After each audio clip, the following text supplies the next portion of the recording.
जय हिंद dear students, force academy में आपका हार्दिक स्वागत मैं करता हूं। आज हम लोग बात करने वाले हैं अलजेब्रा के बाइनोमियल थ्योरम में, जो कि मैंने कल भी कंटिन्यू किया था। आज फिर मैं इसको थोड़ा कंटिन्यू करूंगा और ये एक ऐसा चैप्टर है जो परम्यूटेशन कॉम्बिनेशन को कहीं ना कहीं एक्सटेंड करता है। जैसे कि हम लोग जानते हैं कोफिशिएंट नाम की एक चीज़ हम लोगों ने डिस्कस की थी और वो है आज का फिर से question, coefficient of x to the power 5 in the expansion. Power में अभी फिलहाल जो दिख रहे हैं हम लोग 11 देख रहे हैं कि विस्तार में x की पावर 5 का जो कोफिशिएंट क्या है हमको नहीं मालूम है कि x टू दी पावर 5 कौन से पावर में कौन से टर्म में आता है, अपने को नहीं पता है। तो उसको हम लोगों ने कंसिडर कर लिया कि वो r में आता है, r टर्म में आता है। r टर्म में आता है कंसिडर करने के लिए तो ये फार्मूला बन जाएगा 11c r minus 1 2x whole power 11 minus r plus का 1 यानी कि 12 minus r। 11c r minus 1 यानी कि एक कम कर देंगे और 2x होल पावर जो है वो है इसमें 11 माइनस r प्लस का 1, इसको थोड़ा माइनस करेंगे तो ये वाला केस बनेगा into minus 1/2x whole power into minus 1/2x whole power r minus 1। अब यहाँ पे दो चीज़ें हैं, अपने को ये देखना है कि r की वैल्यू क्या है और r की वैल्यू निकालने के लिए हमने ये कंसिडर किया था, मेरी बात को जरा ध्यान से सुनिएगा, कि इस वाले टर्म में x की पावर 5 है, ऐसा हम लोगों ने कंसिडर किया था। तो x की पावर 5 क्या है तो उसको अलग कर लेंगे। तो x इक्वल टू 2 की पावर 12 माइनस r और माइनस 1/2 को यही छोड़ देंगे तो ये नीचे बच जाएगा केवल और केवल 1/x r माइनस 1 कंपेयर करेंगे x की पावर 5 से।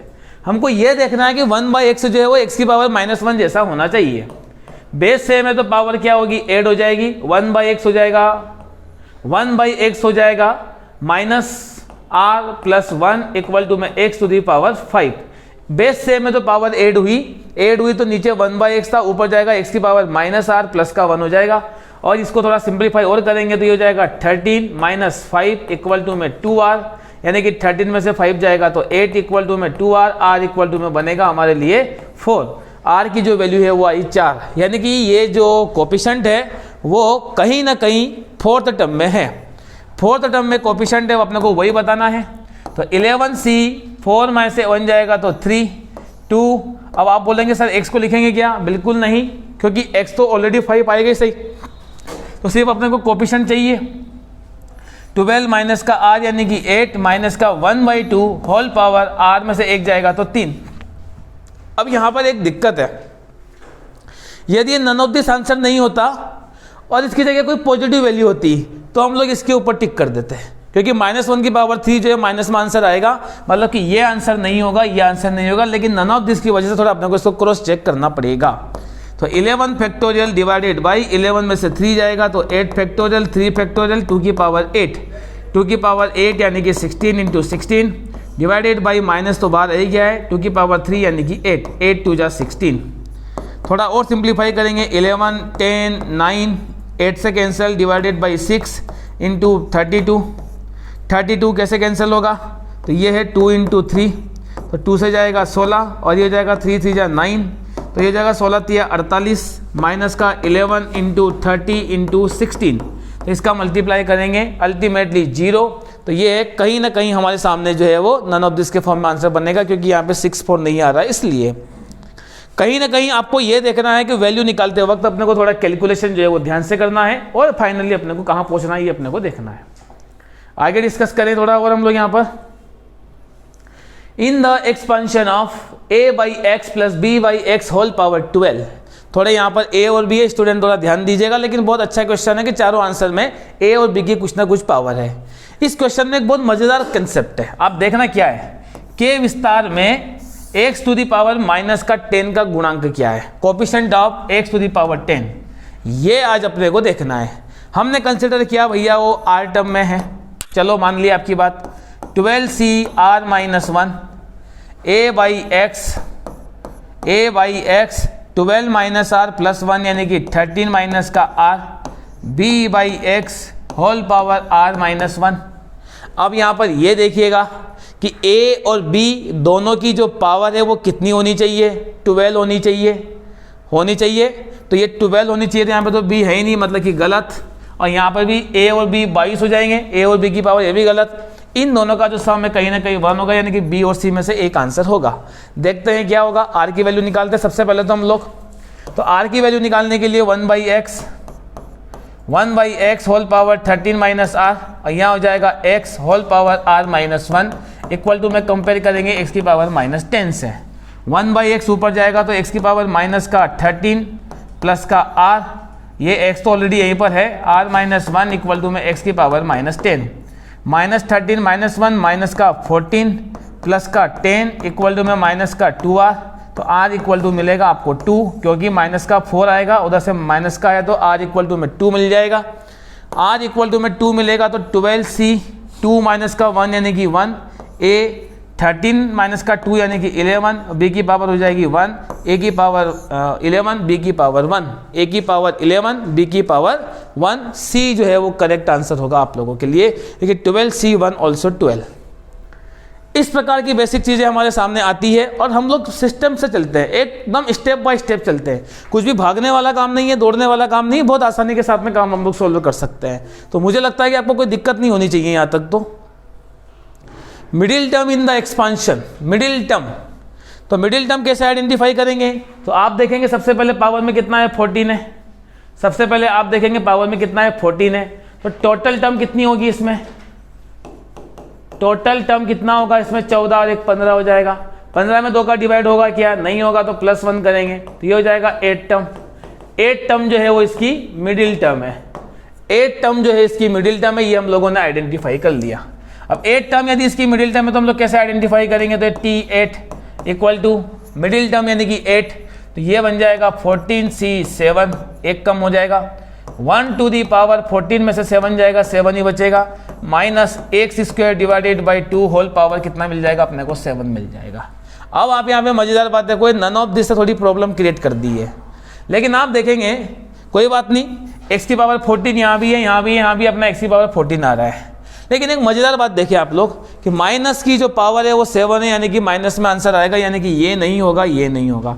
अब नन ऑफ दिस है, इसके लिए अपने को थोड़ा सोल्व करना पड़ेगा, लेकिन हम लोग करेंगे भी सही। तो ये हो जाएगा 14, 13, 12, 11, 10, 9, 8 और लास्ट में 7 से 7 कैंसिल होगा, सब जानते हैं। तो 7 फैक्टोरियल डिवाइडेड बाई 7 फैक्टोरियल, 7 को सोल्व करेंगे, 7, 6, 5, 4, 3, 2, 1।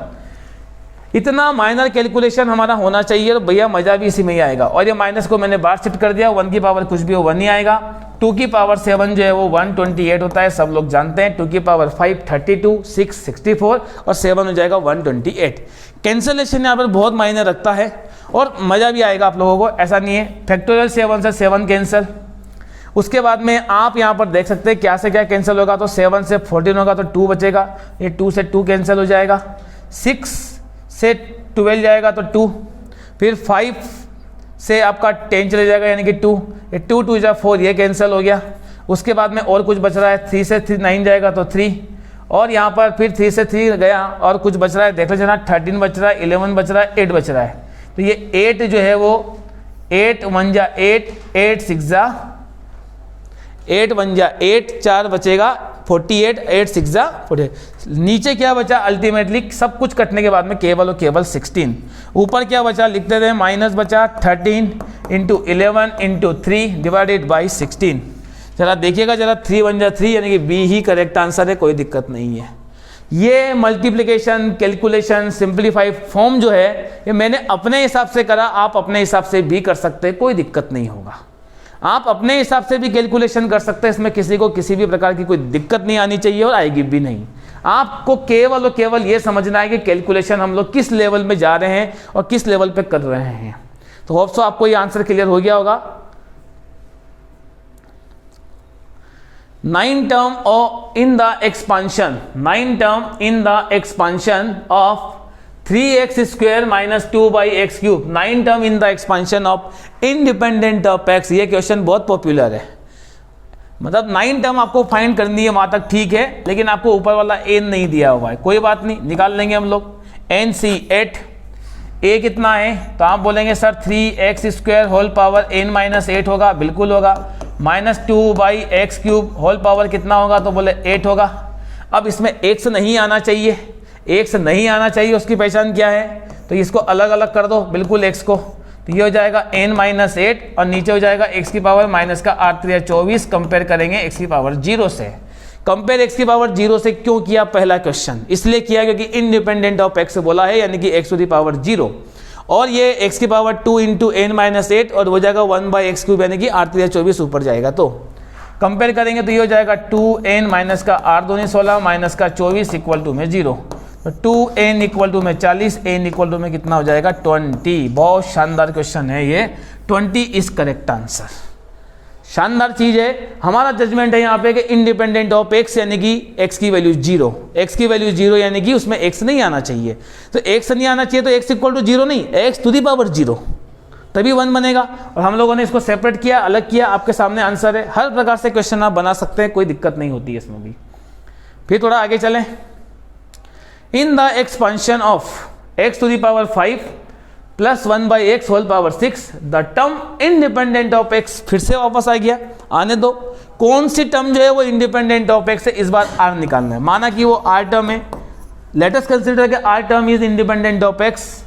तो यहाँ पे बन जाएगा 6cr minus 1, 6cr minus 1 x to the power 5 whole power बन जाएगा 6 माइनस r प्लस का 1 यानी कि 7 minus r 1/x whole power r minus 1। This minus this यानी कि 6 माइनस r प्लस 1 यानी कि 7 माइनस का r, और ये हो जाएगा 1/x whole power r minus 1। x से स्वतंत्र पद निकालना यानी कि x को पूरी तरह से अलग कर दीजिएगा। बिल्कुल कर देते हैं भैया। तो x to the power multiply होगा 7 5 जा 35 माइनस का 5r, यहाँ हो जाएगा x power minus r plus 1 equal to में x की पावर 0। 1/x था, x की power minus 1 minus r plus का 1 हो जाएगा, मतलब स्वाभाविक है माइनस का मल्टीप्लाई सब में होगा तो साइन चेंज हो जाएगा। बेस सेम है तो पावर क्या होगी? 8 हो जाएगी। तो 35 प्लस 1 36 माइनस का 6r इक्वल टू में x की पावर 0। तो ये तो r इक्वल टू यहाँ से 6 मिलेगा, 6 रखेंगे तो 6 6 या 36 तो 0 मिल जाएगा। तो छठा पद जो है वो क्या है हमारे लिए? क्या है? 6 टर्म जो है वो इंडिपेंडेंट ऑफ x है। अब थोड़ा सा हम लोग यहाँ पे क्रॉस चेक करते हैं, क्या वाक्य में x नहीं आएगा? क्या करके देखते हैं। तो 6c5 x to the power 6 में से ये पहला 5 था, इन दोनों में से माइनस करेंगे तो 1/x होल पावर 5, x की पावर 5 ऊपर है, यहाँ पे नीचे है तो कैंसिल हो जाएंगे, तो अल्टीमेटली कांस्टेंट टर्म जो है वो ये रहेगी। तो आपके सामने सारा क्वेश्चन क्लियर हो रहा है, कोई दिक्कत नहीं है, कोई प्रॉब्लम नहीं है। आगे चलते हैं। 2 middle term in the expansion of, 2 middle term in the expansion of, इसके 2 मध्य पद ज्ञात करना है। अब बताइए इसमें 2 मध्य पद होंगे क्या? मध्य पद तो एक ही होता है, लेकिन यदि टोटल टर्म जो है वो इवन नंबर है, टोटल टर्म यदि इवन नंबर है तो मध्य पद जो है वो 2 होंगे। टोटल टर्म यदि ऑड है तो मध्य पद जो है वो 1 होगा। ये बात मैंने आपसे सामने क्लियर की थी। तो यहाँ पर आप देखेंगे कि पावर में 11 है तो इसके 2 मध्य पद आएंगे। तो टोटल टर्म कितनी हो जाएगी? टोटल टर्म कितनी बनेगी यहाँ पे? तो आप बोलेंगे सर 12 बनेगी। 12 के 2 मध्य पद कैसे निकालेंगे हम लोग? तो पहला चीज़ है कि 12/2 कर दें, कितना आएगा? 6 आएगा। तो एक 6 होगी और एक 7 होगी, ये टोटल मिडिल टर्म हो जाएगी आपके। 6 टर्म और 7 टर्म जो है वो आपके लिए मिडिल टर्म हो जाएगी, यानी कि आपको 6 टर्म भी निकालनी है और 7 टर्म भी निकालनी है। टोटल 12 टर्म की 2 मध्य पद हो जाएंगे, छठा और सातवां। तो मिडिल टर्म निकालने के लिए 11c5, 11c5 यानी कि पावर में 11 है, 11c5, फिर यहाँ पे बनेगा x होल पावर 11 में से 5 जाएगा तो 6 माइनस का 1/x होल पावर कितना हो जाएगा? ये 5। फिर 11c6 यहाँ हो जाएगा, x की पावर 11 में से 6 जाएगा तो 5, यहाँ पर x है, माइनस का 1/x होल पावर हो जाएगा 6। ये दोनों मैंने एक साथ लेके चल रहा हूँ मैं मिडिल टर्म निकालने के लिए। अब इधर देखिएगा आप लोग, 11c5 x to the power 6 ऊपर है और 5 नीचे, अल्टीमेटली x माइनस की पावर 5 यानी कि माइनस का आएगा। तो यहाँ पर 11c5 इंटू x आ रहा है, यानी कि कहीं ना कहीं ये आंसर गलत हो गए। क्यों हो गया गलत? सब के सब प्लस है इसलिए गलत हो गए, लेकिन नन ऑफ दिस है। सबसे बड़ी प्रॉब्लम तो हमारे सामने अभी भी है, देखेंगे कैसे सोल्व होती है। 11c6, तो 11c6 x की पावर 5 ऊपर है, माइनस की पावर इवन नंबर है यानी कि प्लस आएगा और 1/x आएगा। ऑप्शन को देखते हुए तो यहाँ पे जो है वो सी ही सही जा रहा है, लेकिन अभी भी कंफर्मली नहीं बोल सकते क्योंकि अपने को 11C5 और 11C6 सोल्व करना पड़ेगा। लेकिन एक बात बताता हूँ आपको मैं, हमने एक कॉम्बिनेशन में एक फार्मूला पढ़ा था और वो फार्मूला ऐसा था NCX इक्वल टू NCY, इसका मतलब होता है x plus y equal to में n। यहाँ पर है 11C5, यहाँ पर है 11C6, 5 और 6 का जो सम है वो कितना हो जाएगा 11 हो जाएगा। तो x plus y equal to में 11 बन रहा है, यानी कि दोनों आपस में इक्वल हैं। तो कहीं ना कहीं ये दोनों आपस में इक्वल आ रहे हैं। वास्तव में ये 11C5 को सोल्व करेंगे तो 462 ही मिलेगा आपको। तो जजमेंट लगाना हमारे हाथ में है और सोल्व करना अपने हाथ में है। जिस तरीके से जल्दी हो जाए क्वेश्चन को हम लोग हाफ करके छोड़ सकते हैं और देख सकते हैं कि आंसर जो है वो किस प्रकार से बनता है और किस प्रकार से निकलता है। तो आपके सामने ये सारी चीज़ें आ रही है और देखो हम लोग स्टेप बाय स्टेप भी कैसे थोड़ा कंटिन्यू करते जा रहे हैं क्वेश्चनों को। In the expansion of x cube plus 1/x² whole power 8 in the term containing x to the power 4 के विस्तार में x की पावर 4 का गुणांक क्या है। माना कि वो r टर्म में है, एक ही तरीका जानते हैं हम लोग तो 8cr-1 x cube whole power 8 minus r plus 1, 8 minus r plus 1 यानी कि 9 minus r 1/x² whole power r minus 1। मज़ेदार चीज़ देखने की कोशिश करें आप लोग, कितनी शानदार चीज़ मिल रही है। 8cr-1, 8cr-1 यानी कि 8, ये r है तो हमने -1 लिया, x की पावर 3, 9 माइनस आर और ये 1/x² तो दोनों का माइनस हो जाएगा।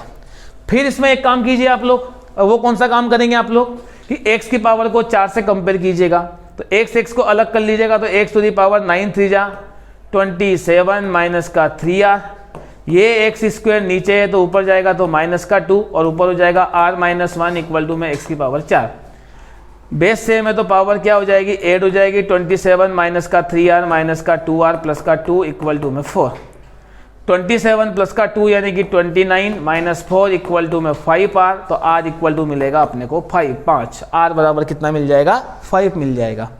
यहाँ पर r इक्वल टू 5 आप देखेंगे, आपको तो यहाँ पे गुणांक निकालना है, कोएफिशिएंट निकालना है। तो 8c5-1 यानी कि 4, ये तो x है ये भी x है, लिखने की जरूरत नहीं है, केवल और केवल सोल्व करेंगे।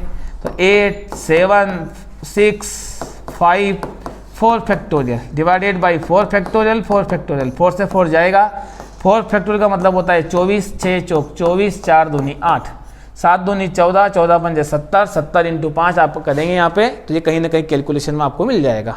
तो यहाँ पर ऐसा अपने सामने आंसर बन सकता है, आंसर हम लोग निकाल सकते हैं।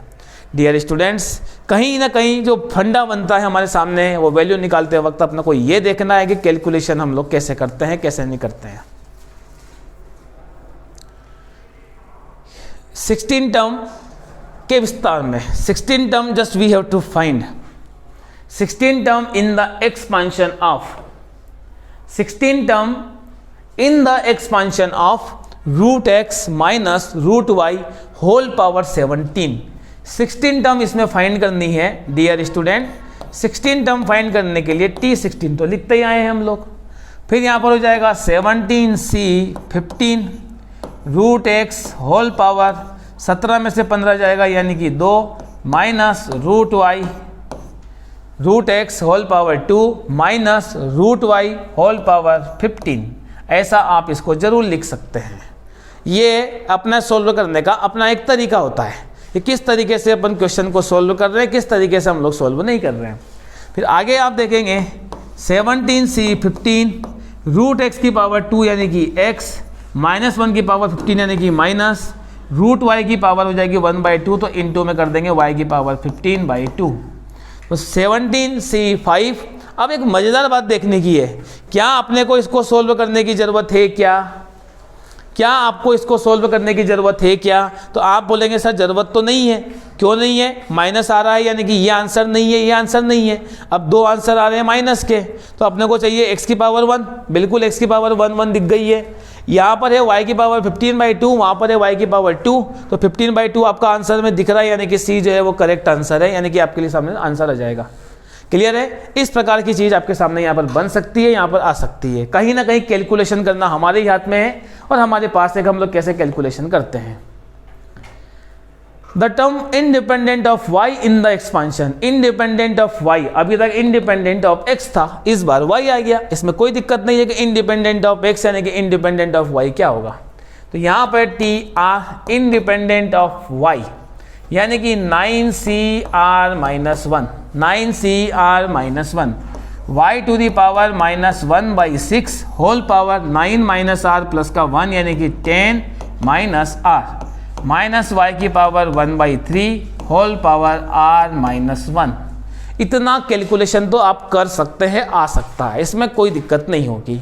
सबसे पहले अपने को एक काम करना है, y की पावर को 0 से कंपेयर करना है।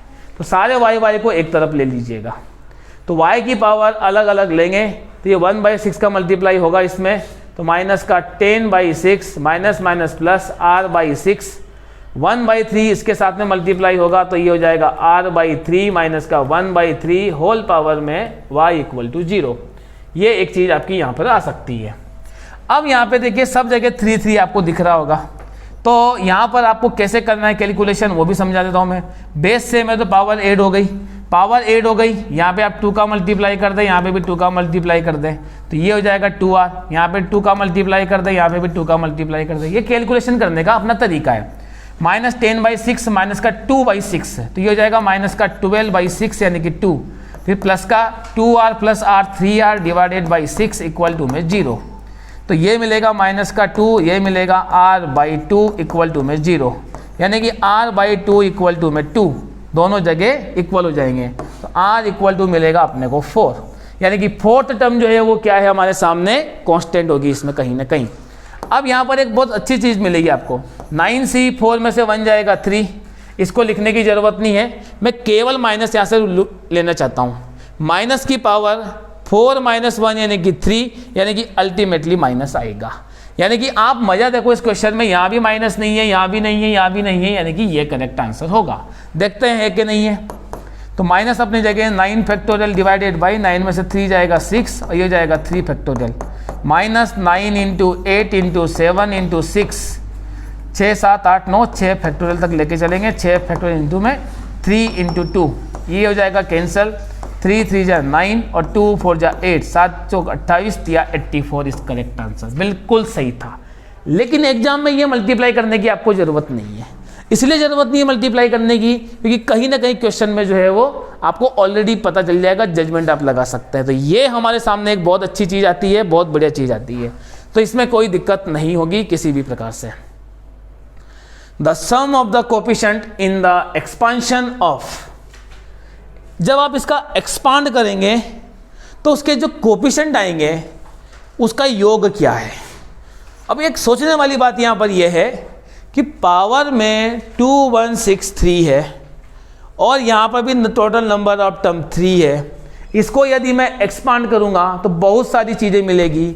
मैं एक प्रैक्टिकल एक चीज़ बताना चाहूँगा आपको कि 2 + x की होल पावर यदि मान लो 3 है, 2 + x की होल यदि पावर 3 है, यदि मैं इसको थोड़ा एक्सपांड करूँ तो n की जगह 3 होता है, तो 3c0 2 की पावर 3, 3c1 2 की पावर 1, x की पावर 2, x की पावर 1, 3c2 2 की पावर 2, x की पावर 2, 2 की पावर 3, 2 की पावर 2, यहाँ पे 2 होगा, 3c1 2 की पावर 2, x की पावर 1, 3c2 2 की पावर 1, x की पावर 2, 3c3 x की पावर 3 और 2 की पावर 0। ये चीज़ हमारे सामने आती है।